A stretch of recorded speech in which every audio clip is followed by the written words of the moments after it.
Hello and welcome to the Pinstripe Post. My name is Ryan Sampson, but he's the star of the show, Joel Sherman. Today is Monday, September 16th. The Yankees take 3 out of 4 against the Boston Red Sox. They win the series against Kansas City Royals. Since the last time we spoke to Joel, Aaron Judge breaks his homerless drought. But before we get to any of that, Joel, how you doing, man? I'm doing well, Ryan. Again, coming to you from MLB Network. I'm kind of like tripling up today, writing for the Post, doing this show, and doing some TV for MLB Network. So, busy day. Busy day, and it's a busy time of year. We talked about it last week. Football's starting.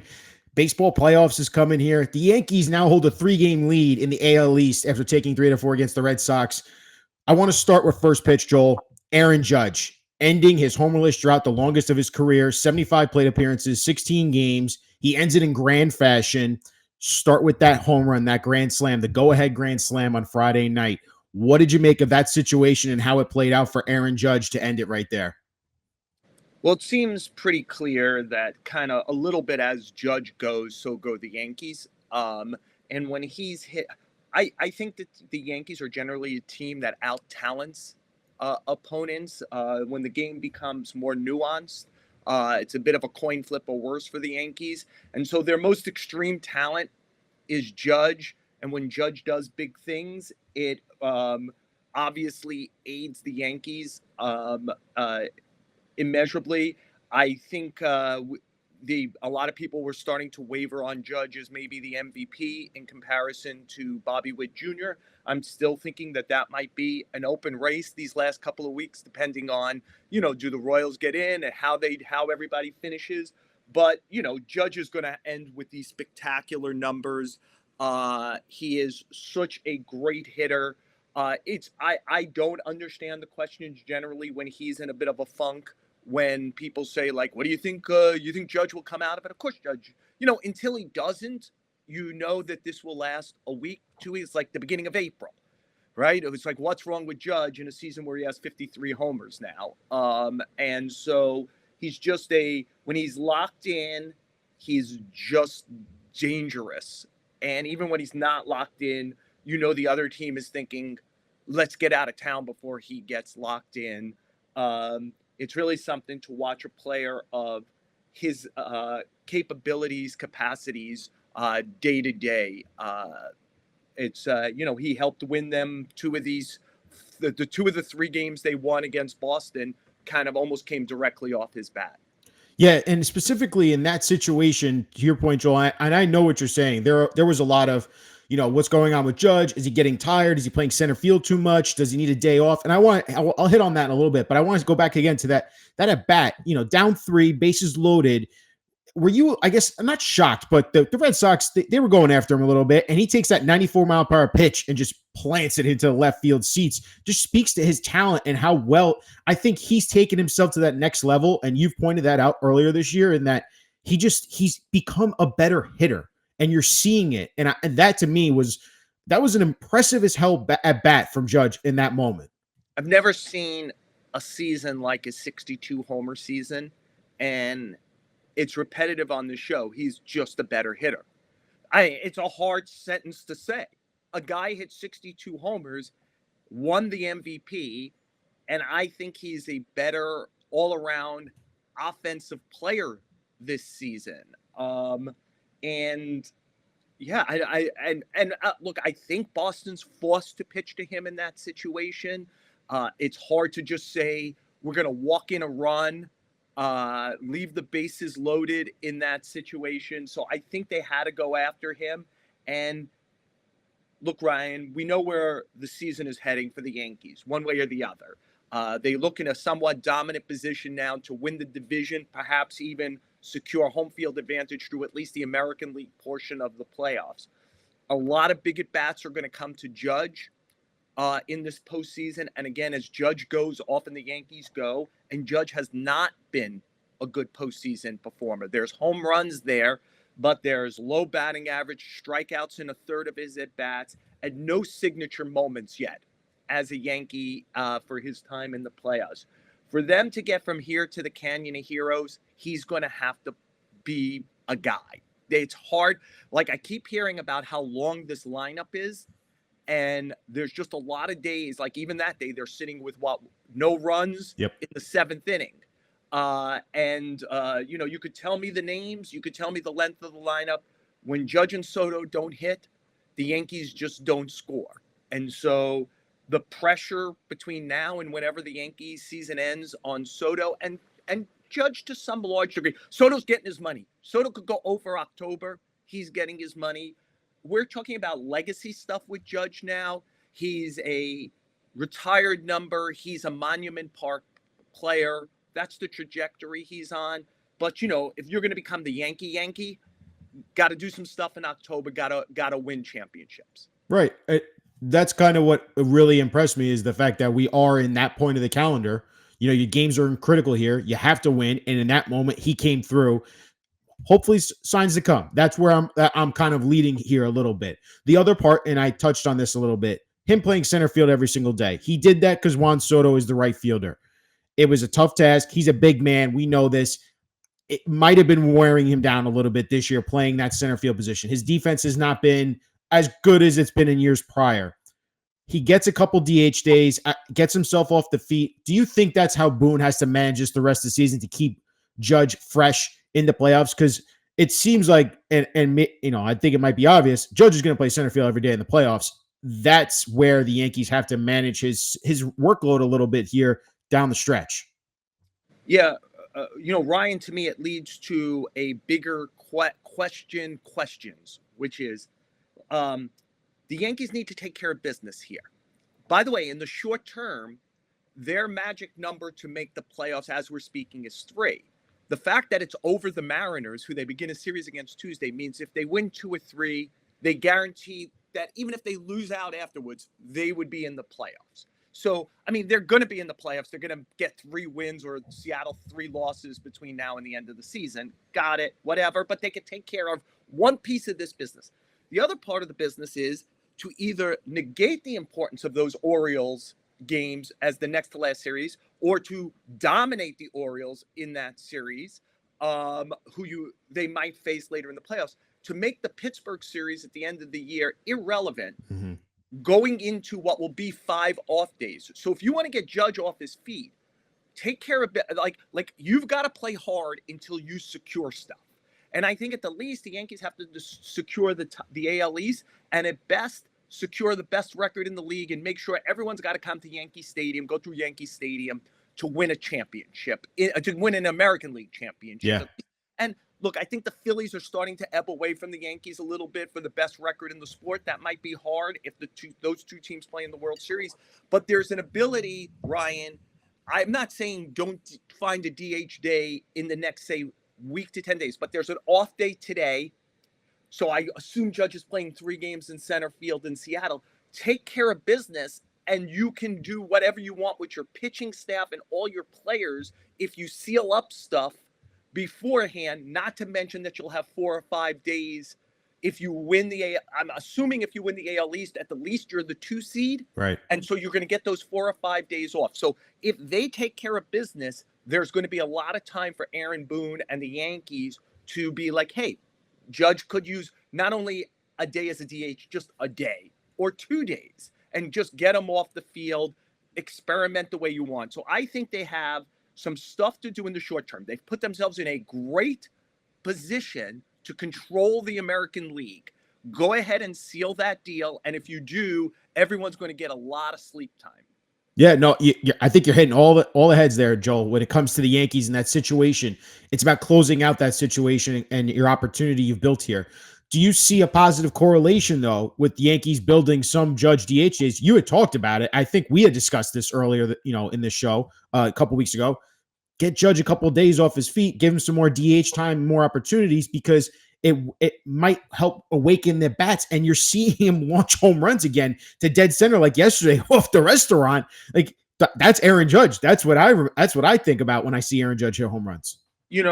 Ryan, it's a question for the show in the off season, but to think about big picture, which is the Yankees clearly are going to want to sign Juan Soto. Their fans will probably riot in the street if they don't sign Juan Soto.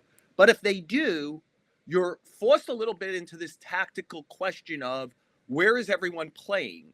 you could say, well, you could take Judge out of center and put him in left and put Dominguez in center. But Ryan, left field at Yankee Stadium is as tough to play as center field just for the moving around, etc. So it isn't like right field. And you probably don't want to play Soto, the inferior defender, in left field.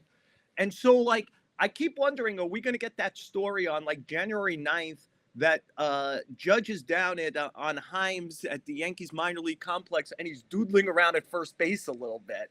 But, I mean, that's for a future day. But, Judge will be 33 next year. Everything he does is unique because we don't have a lot of judgments about 6'7" and 285-pound players, how they age. And so, like, one of these years, I'm assuming, I think Judge breaks all of our molds. He has stayed a great athlete and a great player at age 32 at his size. Again, I would assume that's true at 33, but you do want to begin to preserve this. He's only in year 2 of a 9-year contract, and he's so important to the team and that payroll. But that is really a tomorrow question. In the short term, though, he's so vital. You got to do whatever you have to. And Judge is one of those guys, and I give him credit for it. It's kind of like Chili Davis, Derek Jeter lineage. He's not going to let on when he's kind of like, he's not going to do the, hey, not for nothing, but my knee is killing me. Like, he's either going to be in the lineup and he's not going to make alibis, or he's not going to be in the lineup. And so it's very important that Boone and the medical staff he's honest with them. Mm-hmm. And when he needs a day or two, he's just too important against any singular game to not make sure that you're getting the full Aaron Judge experience for them. Yeah, and the Yankees have seen the payoff. Take care of business. Take care of business, absolutely. And I think Judge wants it to also. You hear him speak on the field yesterday after, another home run, and he's got a career high 132 ribbies, and he's like, listen, man, as long as we're winning baseball games and we're looking good in the standings, that's all I care about, and that's how he's always handled things. Joel, let's go to due up. I want to ask you about the Yankee bullpen. There's a couple performances that I would just ask you, how would you rank them in terms of performance and how important it was and what they did? And these three things are, we saw Clay Holmes on Thursday night getting extra innings in the 10th inning, gets those 2 outs after Canely came in and got the first out. You had Luke Weaver throw 2 innings on Friday night to shut out and get the save against the Red Sox. And then yesterday you had Cousins and Canely for a combination of the 9th inning to get the last 3 outs. Of those 3 appearances and performances, how would you rank in terms of, okay, that was really important, or that was impressive, or how are you reading those 3 things? I don't want to escape your question. Yeah. Can I try to say something bigger? Of course. About it. I don't think there's been any point this season where the Yankees have had more pitchers pitching well than right now.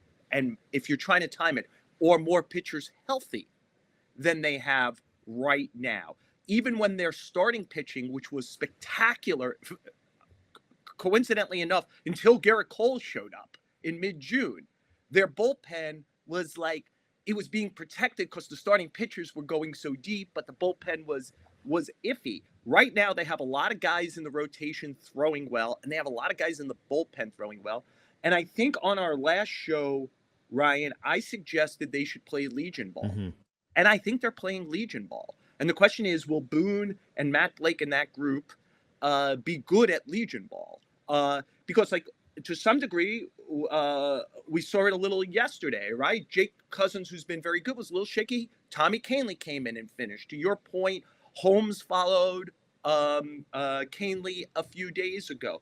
There's a lot of guys in their bullpen all of a sudden throwing the ball very well. None better than Weaver. And I think Weaver, to some extent, is what Chad Green used to be for the Yankees, which is, like, he could give you an inning, he could give you 2, he could pitch in the 9th, he could pitch in the 5th. And I think he's going to be used as a, like, multi-inning attack dog. Where is the big spot, lefty, righty? He's on a roll. His self-confidence is great. I think he's throwing more strikes than he even did earlier in the year. I like Chad Green. The bugaboo is he's a little home run susceptible. But, I mean, we're nitpicking. This guy has had, when people criticize the Yankee front office, one of the things I always point out is Same front office that found Luke Weaver and had a group that could fix him. Who was Tim Hill, before the Yankees got him? I mean, he's really a good lefty. Yeah. And so clear he's there for the fight. He's not afraid. Who is Jake Cousins? Ian Hamilton's back. Who is, Jake Cousins, Hill, and Hamilton are all guys who failed for the White Sox. As the White Sox stare into the abyss about how you lose 125 games, part of it should be like, well, we have these three guys under our roofs. Why are the Yankees getting the most out of them as opposed to us getting the most out of them? And, Canely, who's, as you know, is not my flavor of the month, you can't argue. This has been a spectacular year by him. He's generally stayed healthy, which he hadn't in the past. He's pitched big spots. He gives them a weapon against lefties. I do think that the Yankee rotation in the postseason, again, assuming they get to a best of 5 to open, is in Cole 1, and then in some order, Hill, Schmidt, and Rodon. And I think Cortez becomes the lefty version of Weaver, which is a second lefty to Hill, who really attacks people. And again, like, this is something the Yankees do well. Tim Mays has pitched well for them.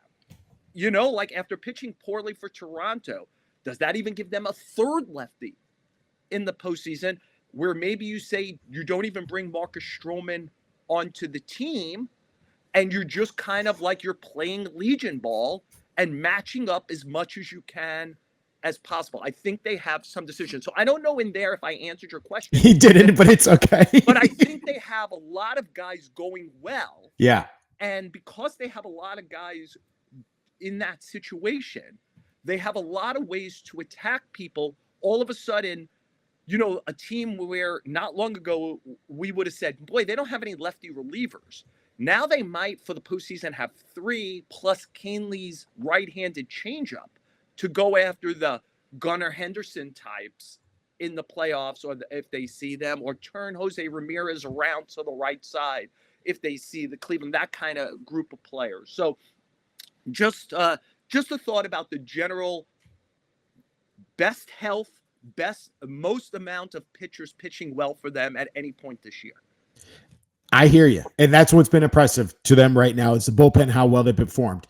If I were to translate Joel there a little bit, I think what you're saying, though, out of all of it, Luke Weaver's been the most impressive in the fact that he was able to get the 2 outs, the 2 innings against the Red Sox on Friday night. And I know you're saying all of them are impressive and everything's been great. Luke Weaver's a subtle MVP of the team. I know. That's kind of where, Judge, like he's doing. And obviously he's not the MVP of the team. Judge is, Soto is, others, Luis Heel.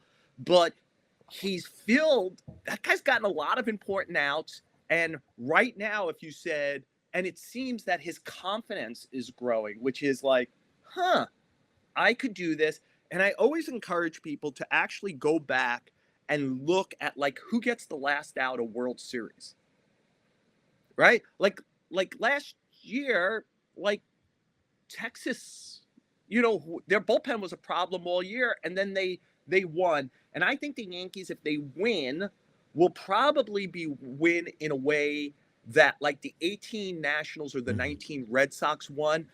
19 Red Sox, for example, they used all 4 starting pitchers in relief that year. 8 different times. Most famously, the game they lost with Nathan Eovaldi in extra innings, that 17, 18 innings at Dodger Stadium. But like they used it, and they kind of like said, Craig Kimbrell, he's out, and we're just going to use Legion ball. Like, who's the best for this? And I think the Yankees are going to be in that situation. And the key pivot guy, if you're like, it's easy to nail me down. At this moment, Weaver is the key pivot guy to go after big outs. And the fact that like Canely has finished games, Holmes has finished games. He's, I actually think they could give the ball to Tim. Like, here's the thing about Tim Hill. If he fails, it's not going to be because he's afraid. Right. I know I'm a broken record on Cortez for the same reason. I would trust Cortez in a big spot. If you told me Cortez was suddenly like Chris Sale closing out the World Series, I'd be like, yeah. Like, I know he's not going to be afraid. And so much of the postseason is who's up for the fight. Right, who's up for the fight. And Nestor had a good performance on Friday as well. I mean, he pitched 5 innings. I think he had 5 strikeouts, one run ball. I think the slap in the face has refocused him a little bit. And that's kind of where we're getting here. To your point, the Legion Ball, that to me is where we're going with this Yankees bullpen. And to your point, everything we've seen so far, the Yankees are putting their best foot forward with the bullpen, and you're getting a lot of great performances. Those guys I really just wanted to highlight again. Weaver with the 2 innings. I thought it was, a risky situation. I texted Tommy when Clay Holmes came into the 10th inning. I go, oh boy, here we go. But he got it. And, Canley's been great. Getting the lefties out, it's been a huge weapon for them. Can I throw yeah. one thing? I know he probably won't be here next year, and he's lost his job this year. Clay Holmes is one of the best trades the Yankees have made in more than a quarter of century of Brian Cashman running baseball operations. He has been for 4 years one of the best relief pitchers in baseball, and I think very much Boone feels some loyalty towards that and is trying to regenerate it, to remember that he has gotten a ton of big outs for them over the last 4 years, including some in the postseason. It's not a big sample size, but I think he's pitched in 6 postseason games and not given up a run and pitched well. And I think that Boone wants to go back to a moment where he feels comfortable using him in any spot, including potentially the end. Yeah. In that situation, he came through, he threw strikes, and ultimately the Yankees were able to walk off. Juan Soto getting his first walk-off hit there as a Yankee. That's kind of what Boone's trying to go for. And I think he's trying to reignite him, to what you said, and he's going to be a weapon for them. They're going to use him in the postseason. He's going to get big outs. Joel, time for Radio Irrational. I had texted you. We had texted over the weekend when this happened on Saturday as it was developing, and I know you were there at the stadium, and I heard you ask your questions, and you dove deep into this situation. The Radio Irrational take is what Gerrit Cole and the Yankees did on Saturday was not the right place or the right time to do what they did in that maneuver and intentionally walking Devers in the 4th inning. You're up 1-0, 1 out. Cole had not given up a hit in that situation yet, and you decide to intentionally walk Devers. Earlier, he had hit him. We could talk about if that was intentional or not to hit him. He said the cutter ran in on him, so did Boone as well. I appreciate that Boone and Cole and even Matt Blake have all admitted that was the wrong decision, and we probably didn't communicate it well enough in that situation, and the inning blew up, the game blew up, and you lost that game. My Radio Rational take is Gerrit Cole is your ace. I understand Devers dominates him. This is not Barry Bonds, though, and this is not Aaron Judge. You don't intentionally walk when you're up 1-0. The worst that could have happened is he ties the game and hits a home run off you in the 4th inning. In that situation, though, in that moment, you showed weakness and you showed you overthinking the game of baseball. Play it out.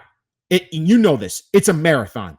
You could be dominated for the first 18 at-bats against Devers, and then you can get the next 7 at-bats to him to ground out to second base or first base each and every single time. That is how baseball's played. You play it out. And for me, that showed weakness, and I've never seen a Yankees team actually turn their back a little bit, and it was a sour taste in my mouth, and it was there's so many more words I can say, but I don't want to because I don't want to get in trouble. It was weak. It was weak, and they overthought that situation. I cannot believe that we're thinking like that with Rafael freaking Devers. Yeah, Ryan, I wrote 800 words on it. I felt like I could have had 8,000 words and still had room to go. I'm going to be long-winded here, and I'm sorry, because I understand on one hand you could say, hey, they just took 3 out of 4 against Boston. But the Yankees have to be held to the highest standard because they tell us to hold them to the highest standard, which is championship or bust. We're built for championships. And if they lose in the postseason, I think it's going to be for almost everything that happened in that game Saturday. That included Cole, but then also didn't. But why don't we start there? It felt unbelievable in the ballpark as it was happening. You talk about like sometimes you could second guess. I was just like, wait, did they just walk him? Let's remember big picture here. Let's do big picture, right? Cole came in, and I think in his last 7 starts had like a 150 ERA. It was the 4th best in the sport. Devers was like 10 for 55, no homers in his last 15 games. Everyone knows his shoulders are killing him. He's trying. He's the weightlifter in the lineup. He's trying to do this. So, like, I understand the history of the Cole Devers thing, but like that might not be Rafael Devers up there, who had a single and 7 at bats in the first 2 games of this series. So you might not be facing the same guy. The Yankees are on a high. Their last 3 games are walk-off win, Judge grand slam. The stadium hasn't sounded like that in 3 years. So they're in this kind of like flowing positive position. Cole has opened the game. The Red Sox are 0 for 9 against him. The only guy who's reached base is Devers. The Yankees are flying. And to your point now, if you pitch to Devers and he hits the ball onto the L, it's 1-1. But instead, you put yourself in the fetal position. You make the submissive thing. Cole makes it worse by doing the 4 and the point. So now, all of a sudden, there's so much attention on this. So now I want to take you back in time. Gerrit Cole has intentionally walked 1 batter since he was a Pittsburgh Pirate in 2017. He played for the Astros. A.J. Hinch does not believe in the intentional walk. He goes whole seasons without using them. Then he's been with the Yankees. The only time he had ever intentionally walked a batter was against the Tampa Bay Rays in the 5th inning of Game 1 of the 2020 Division Series. And it was 1st and 3rd, 2 outs, and Ji-Man Choi was off. And Choi owned him like Devers owns him. Choi had hit a 2-run homer off of him in the previous inning, right? Yep. So, and Choi had 4 homers and 19 at-bats against him and had reached in 13 of 21 plate appearances. And so when the count, he was trying to get Choi to fish. When it was 2-0, he put him on. But here's a key difference. Manny Margot was on deck, right? There's 2 outs. It's a playoff game. They know they have to win the Cole game to have a shot in this. So they put him on, and he blows Margot away. Yankees win. And I am not bringing this up to discuss the intentional walk in that game. The Yankees are now momentum-filled against the Tampa Bay Rays. They are more talented than the Rays, even though the Rays won the division in the shortened season. And the next day, they decide to overthink everything and start Davy Garcia instead of just going to J. Happ, because the Rays are in the heads of their front office. Their front office is getting credit for being the smart guys, and the Yankees are, no, we're the smart guys. So they overthink it. They put Davy Garcia on the mound. It doesn't work. It destroys their flow. It's like all of a sudden you're playing the Tampa Bay Ray game. And now they lose the momentum of the series. They lose the flow, like Happ is thrown off. It comes in, whatever. You decide to play. I bring it up because Alex Cora gets under their skin in the way that the Rays get under their skin. Mm-hmm. And because Cora has great feel for a game. I take you back to June, the middle of June this year. The Yankees played 80 games. Everyone should know that Trevino can't throw, and especially when Stroman's on the mound, take advantage of it. Who's the manager who takes advantage of it? It's Alex Cora. They steal 9 bases that day, and the Yankees go into a 6-week tailspin. They lose their confidence over it. Here's a moment where you're Aaron Boone or whatever the fuck is going on that day where you're like, we're going to show Cora. We're going to Alex Cora. We're going to have feel. And it's the opposite of feel. It's anti-feel. You've gone from the aggressor to submissive, passive. Boone kept describing this afterwards as we were going to be aggressive with Devers. I got it. Like, there are probably situations to be aggressive with even this version of Devers.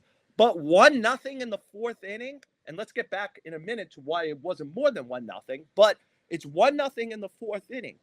Why do it there? By the way, your strength as a manager is communications. After the game, Austin Wells said he was not part of any strategy meeting to discuss if Devers would be aggressively walked in this series. He is the only one who I remove from responsibility. He's a rookie, and I believe him. That, like, because the cover story would have been easier for him to say, oh, yeah, we discussed this a lot. The fact he says he didn't is somehow with 9,000 freaking coaches and all this brain stuff. Nobody told the catcher that this might be in play. He was shocked. He said after the game, he goes, "Wait, we're doing this? We're doing this?" Okay, so we have that situation as well.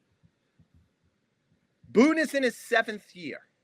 Brad Osmus was a longtime major league catcher, twice a manager, and now twice a bench coach. He doesn't jump on the hand grenade. Matt Blake is in his 4th or 5th year as a pitching coach. He doesn't. Like, how Cole is as thoughtful a pitcher as I've ever covered. You know, I would put him up there with David Cohn and a few other guys who I think, like, just think about the craft in a way. That entire organization, entire veteran group, that nobody jumps on this hand grenade and allows the game to swing from you are the aggressor to you are in the submissive position. And let's remember that Tyler O'Neill, like Manny Margot, has mainly built his reputation by beating up lefty pitching, but he also has 30 homers. So it isn't like, oh, we're walking him and we're getting an easy mark, or we're walking him and we only have to get one more out, like that game. You got to get through a full inning, and clearly by doing the theatric thing, the pressure is now all on Cole, and he didn't handle it well. They had been 0 for 9 against him. They then went 5 for 7, 2 walks, 2 hit bys. By the way, I want to, because it's going to be part of this rant, 2 stolen bases, including one by Devers, who hadn't stolen a base since July because the Yankees fell asleep. How about that? Fuck you from Devers. Yeah, you're going to walk me after hitting me. I'm going to go steal the base now. But that's the thing. Feel for the game over non-feel for the game. And I think, like, going back to that Davy Garcia thing, I'm bringing this up because they're going to be in the postseason and playing for everything. This is a Saturday loss. You throw it away. But this kind of like bullshit has caught up to them in the past. And what else has caught up to them in the past is not playing baseball well. So let's remember, the score was 1-0 in the top of the 4th, because in the bottom of the 3rd, Anthony Volpe leads off with a single, and Alex Verdugo hits a ball to right field. And he tries to stretch it. Alex Verdugo has now played a full season. Besides playing here a lot, including some right field, he has played a full season at Yankee Stadium. Travis Chapman, the first base coach, is in his 3rd year as the first base coach. Here's the understanding. You know it's a short right field porch. So if you hit it there and there's a guy with a good arm, and Wilyer Abreu has one of the best arms in baseball, that if you are not in full gear out of the box, you have a good chance of being thrown out. So you should shut it down at first base. Verdugo wasn't loafing, but he was not in full gear running to first base. Travis Chapman, if you watch, just puts up a finger like Cole to first base and points to second. He's not windmilling like, man, you got to pick it up because it's Yankee Stadium and a guy with a big arm, right? Like, do you have feel? Do you have, you have all these freaking coaches, you're breaking down the game, but he just pointed, and Verdugo doesn't pick it up until about a step past second base, and then he was like, oh shit, I gotta go, and he's thrown out. The Yankees score 1 run in that inning instead of maybe having a big inning, knocking a starter out, etc. All right, they're down 3-1 going to the 4th inning. In the 2nd inning, Jazz Chisholm is on first base with 2 outs. I'd like to emphasize those last 2 words. 2 outs. Anthony Rizzo hits a deep fly ball to right field, and once again, Chisholm goes back to first base to tag, clearly not knowing how many outs there are. The first base coach, did he tell him it's Jazz Chisholm? Maybe you have to tell him 15 times. 2 outs, 2 outs. Off the bat, you're going.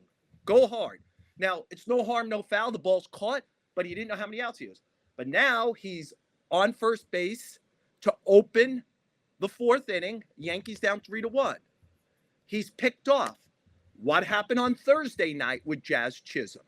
It's 1st and 2nd in a 1-1 game. I think it's the 6th inning. And he's back picked by the catcher, Danny Jansen, by about 10 feet. So, remember when you were on that love fest with Jazz Chisholm early on, when he was hitting homers, and I kept saying, you're going to want the full Jazz Chisholm experience before you fall too deeply in love. There's remember, like J.R. Smith white chocolate jazz, Jason Williams version of Jazz Chisholm, which is he's kind of exciting and brilliant, like so talented and so athletic, but sometimes it has nothing to do with winning, like J.R. Smith or that version of Jason Williams. And if you watch it enough, I want to highlight one more thing in this game. Because again, it's about playing right.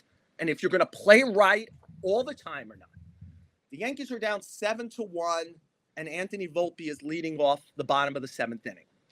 Let's remember what had literally happened the night before. The Yankees are down 4-0. They're towards the bottom of the lineup. Zach Kelly comes out of the bullpen and walks the first two hitters. The stadium begins to, because it's turning the lineup over. You know Soto and Judge are in there someplace, and possibility opens up. And that's one of the ways you take advantage of the home field. Anthony Volpe gets ahead 2-0 on Josh Winkowski, who just came into the game. And on the next pitch, swings and fouls the ball off. Now, I think the pitch would have been a strike anyway. But we're talking about playing the game right or not playing the game. I know a lot of people have changed philosophies that you have to swing when you're behind, trailing in a game late, because otherwise you're giving a strike to strikeout guys. Josh Winkowski strikes out 16% of hitters, one of the lowest percentages of any guys in a bullpen in the sport.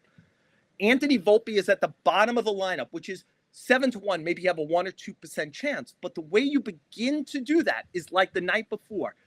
Get a new guy who's not that good. It's Yankee Stadium, throwing balls. And I just sit and I watch these games over and over. And if you say, how do the Yankees lose in the postseason?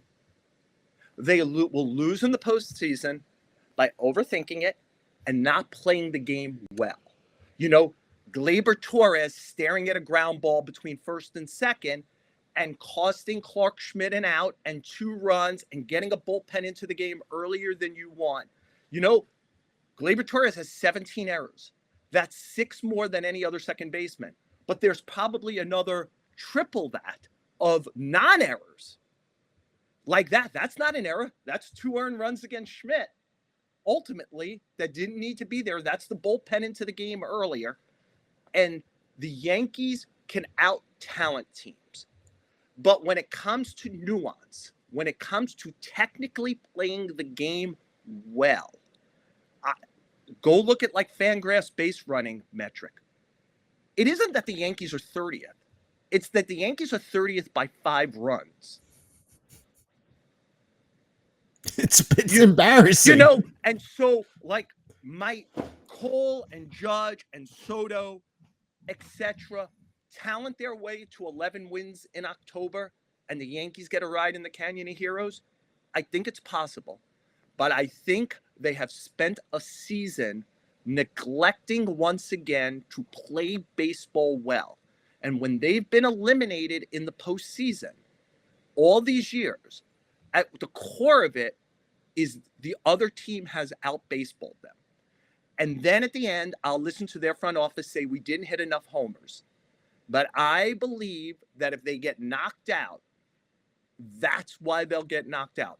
They will try to prove they're the smartest boys in the room, and or they will not play baseball well. And that's why they'll get knocked out. So forgive me for the rant. It's but okay. I spent 3 hours watching it on Saturday, and of course a lot of time afterwards as I'm reporting and writing it. And I'm like, this is the game to put in the time capsule of kind of what's been wrong with the Yankees of this era. When I say what's wrong, remember, we're holding a team that's excellent to the highest standard. They are going to win 90-something games again this year, probably win the division, possibly have the best record in the league. And I believe they have so much talent that they could win the championship. But they have not, for multiple years, cleaned up what they do poorly.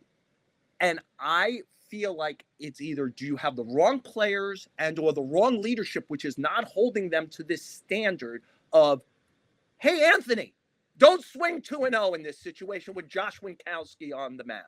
Hey, Jazz, get a little closer to first base here and try to remember how many outs there are as the game is going on. Alex, right field, Yankee Stadium. Abreu, big arm. Didn't we have a pregame meeting about Abreu's arm?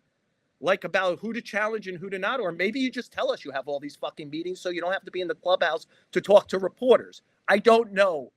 But in a weekend where they won 3 of 4 and got closer to everything they hoped for the regular season, I cannot get Saturday's game out of my mind. No, you shouldn't. Saturday's game is how they get eliminated in October. It's the underlying problem that we've been trying to highlight all season long with this team. And it's a combination, Joel. Let's not kid ourselves. It's the management and the people making decisions, and it's the players and talent that they brought in. It's the combination of the both. It's gotten to the point where they are right now. And they're first place in the AL East, probably trying to win the AL pennant.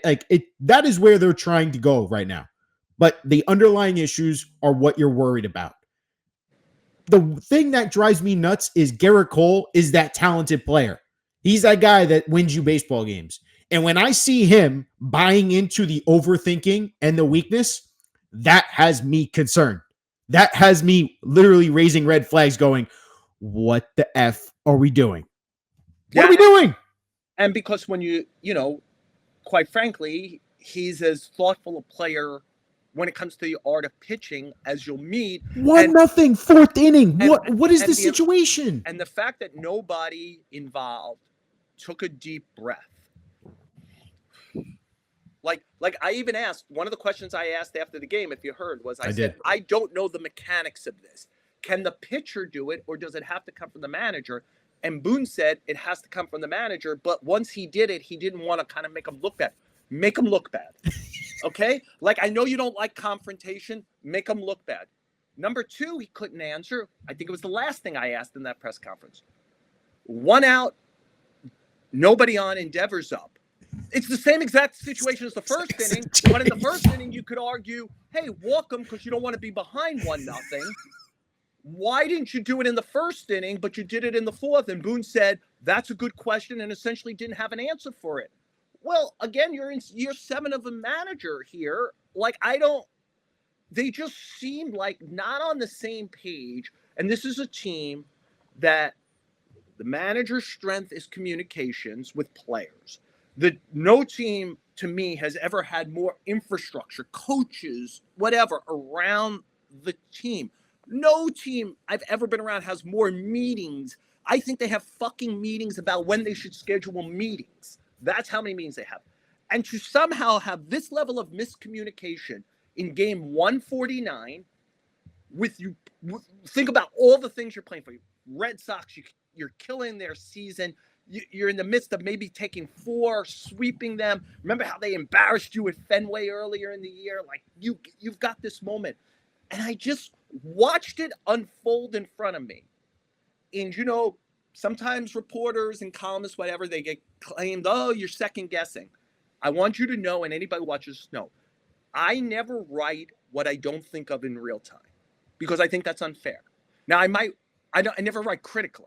Mm-hmm. So I might write about a situation, like if I hadn't thought in that moment, whatever, I would have written about it, but uncritically.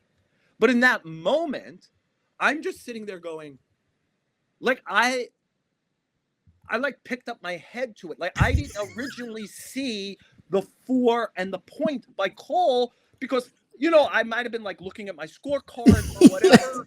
And I looked up and I see Devers going to first base. And I'm like, wait, what? Did I miss a pitch? Did he get hit by a pitch again? Like, I thought I had missed something. And then I rewound the thing on, MLB.com where, I have the page. And I went, oh, no, he walked him. And I was like, wait, what did he do? Like, the Boston guys are talking about, like, Devers' shoulders are killing him. Like, probably when they're officially eliminated, like we were talking about rest for Judge. Yeah. They probably are going to, be like, hey, Rafael, do you want to take some time now? Kind of thing. Like, he's not Rafael Devers right now. Did you pay attention to the first few games of this series? It felt like such a lack of feel. And I really see this as a Yankee issue these last few years, from how the team is put together to how it plays, which is lack of feel. And there's a good accumulation of talent, and superb work with bullpens. Superb, their pitching program. But some of the more nuanced stuff, and we know playoff games are going to be 3-2, 4-3, and getting this kind of stuff right is going to matter. And forgive the long-windedness, Ryan. I was clearly right. I was at the game. I asked a lot of questions afterwards, and if you said to me, how did that happen? I kind of pride myself on being a good reporter. I don't know. Yeah, I don't think anyone does. I don't think Boone knows what happened there. I think Boone even was like, "Oh, okay, we're doing that now." Everyone took responsibility, and nobody took responsibility. Yeah, nobody took. We're being aggressive. We're being super aggressive to Devers. We're being super aggressive. You know, is it 1984, which has all the kind of like backward stuff, like the Ministry of Peace wages war and all that. It's like that was the most passive act of aggression I've ever seen. Man, let's just. I hope this is not that moment we're circling. I really hope. I mean, listen. Yesterday, that's what Ryan, because I felt like I was watching the game that is the tutorial on how they get beat in October. Right. Like in mid-September, I'm watching the more talented team try to overthink. Like, hey, we can out-talent them, and like you could see the field, right? Like Cora's sitting with an inferior team, but like once that thing, and even yesterday when the Yankees won, you saw he was trying to get the feel. There were steals, there was a bunt hit, like that feel of I've got the underdog team here and I want to get under the Yankees' skin, and he's playing an aggressor game. Yeah. He should play the aggressor game. Absolutely. Like that's the way you should. The Yankees just like you got to play that game kind of straight up, which is we got Cole on the mound. Boston's having all these difficult, Boston's paid terribly for 3 weeks and fallen out of the playoff race. Devers hasn't hit. Like, play the moment. Why are you giving them momentum? Team, and now you're going to crawl into the fetal position. Anyway, we've been on it too much. Yeah. Especially again, I want to point out the only game they lost all weekend, and that they're the number 1 seed in the American League, and they could win the World Series. But it sticks with me, Ryan. I just want to put it in the time capsule. If they get eliminated in October, I don't think other teams will out-talent them because they are very, very – the front office should be proud of the talent accumulated. I think they'll lose because they didn't take care of the stuff that has come up all season as we've done this show that feels like, hey, man, is anybody talking to these guys about this? So anyway, just – listen, it left a sour taste in our mouth as fans, especially me watching that. And I know it probably left a sour taste in Tommy's mouth. And we're going to bring him in for Hoganalytics. What's up, Tommy? What's up, guys? If I could play devil's advocate on this situation. Oh, here we go. Which you can't, but go quickly. I got a lot to do quick. Today, man. You're right. If Gerrit Cole gives up a home run to Rafael Devers there, the guy that's crushed him more in his career, wakes him up, doesn't everybody start tweeting, why are they pitching? Why are they still pitching to him? Why not just walk? Like I can already see Yankee fans. I can already see some reporters tweeting that out. Why are they still pitching to this guy? I get he's got the hurt shoulders. I get he's struggling right now. But is there any there a little bit of playing the result? It's like if Tyler O'Neill grounds into that's why I said, Tommy, I'll tell you how I do things as a columnist, which is I will never write critically unless I think the opposite in real time. In real time, I was, hey, if Devers hits a ball onto the tracks, it's 1-1. And taking all the information I have, like, why would you put a runner on in that situation? Like, why would you begin to give them some kind of like, oh, we're afraid. The message is we're afraid. Anyway, it clearly backfired and was the wrong decision. But I'm just like, if he gives up a home run there to the guy that 1-1. I get it. It's only 1-1, but it could also wake up the Red Sox. It could wake up Rafael Devers. And I know the walk ended up waking up the Red Sox and Rafael Devers. But well, I'll say this, Tommy. You know who thought it was wrong? All the Yankees. Sure. And yes, it was wrong. I'm saying it was wrong. And they thought it was wrong in real time, too. Gerrit Cole, the way he did that, I don't think he thought in real time that it was wrong. Now, I think he was putting on a show. I thought it was boneheaded. Okay. But anyway. Tommy Analytics, Hoganalytics. Let's go. Let's go. All right. So TV to do today, man. You mentioned earlier the Yankees have the most pitching in a while, like going well for them. It feels like they have the healthiest amount of starting pitching, relief pitching in a while. They have 6 starting pitchers that I think Yankee fans would feel pretty okay with starting a playoff game right now. That hasn't been the case for them in a long time. You mentioned the Davey Garcia J Happ game from a few years ago.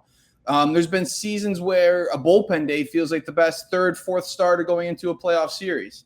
So Carlos Rodon, he has the highest ERA of those 6 at 4.12. Marcus Stroman has the lowest WAR of the 6 at 1, and Clark Schmidt has thrown the least amount of innings at 71. They're the only team in baseball that can say that about 6 starting pitchers. 70-plus innings, ERAs under 4.12, and all with WARs above 1. I was interested in when was the last time a Yankees team has had 6 starting pitchers that they could say that about? It's 1954 that they could say that they have 6 starting pitchers all within those parameters, feeling good going into a postseason. Some name, Whitey Ford, Harry Bird, Bob Grimm, like some names that just great old-time baseball names. If I could just, I guess, turn this into a question for you, Joel.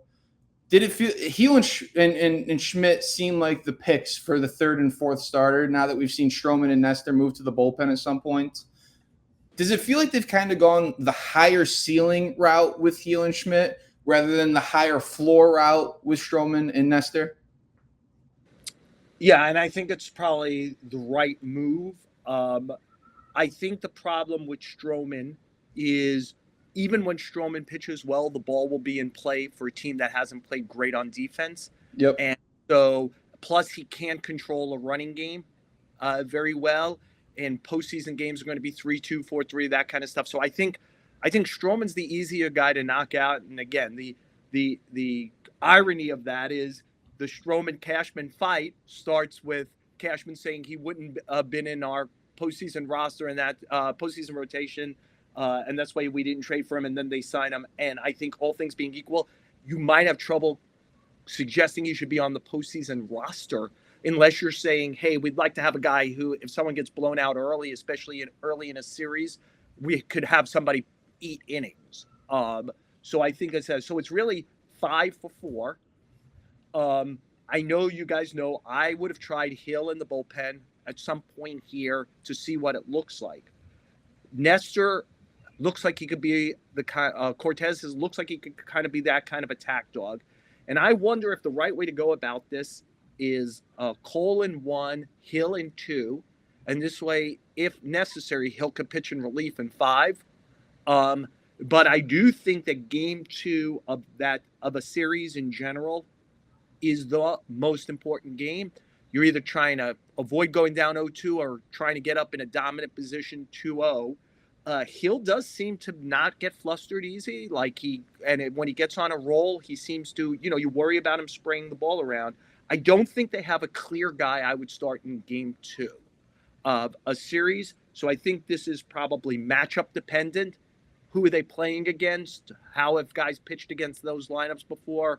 Who's better righty, lefty, etc. So I think that's going to matter a great deal. Does splitting up righties matter in the postseason, Joel? Like I know when you line up your regular season rotation, you like to have a lefty kind of split up 2 righties. Does that matter in the postseason? I don't think it matters. I do continue. The day the Yankees signed Rodon, which I was not for, I described him as the left-handed AJ Burnett. I have not changed my mind about who he is, which is there were so many games AJ Burnett pitched as a Yankee where I was like, God, he's got great stuff and pitched well. He gave up 5 runs in 5 innings. How'd that happen? Because it was like lost his concentration a little, and there's a 3-run homer in there and whatever. And yet Burnett pitched arguably the 2 biggest games of their season that year and won, game 2 against the Angels and game 2 against the Phillies. And if you told me Rodon had the exact same thing this year, I go, yeah, to me is the left-handed AJ Burnett. He is so talented, like AJ was. And yet there's just those moments where you sit and go, how do you give up 5 runs today?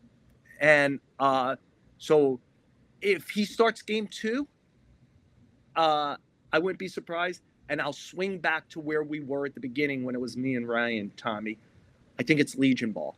I think whoever starts game 2 is on. I think Cole's got leash and everyone else doesn't. And, if Rodon is struggling, I just think you're going to have 13 pitchers to pitch 5 games in 6 days after having a week off. So, I mean, if you saw Luke Weaver in the second inning, I wouldn't be surprised. Yeah. Like if you feel like, hey, we need to stop the bleeding right now and we'll figure out the rest of the game later. So I think Cole's got leash.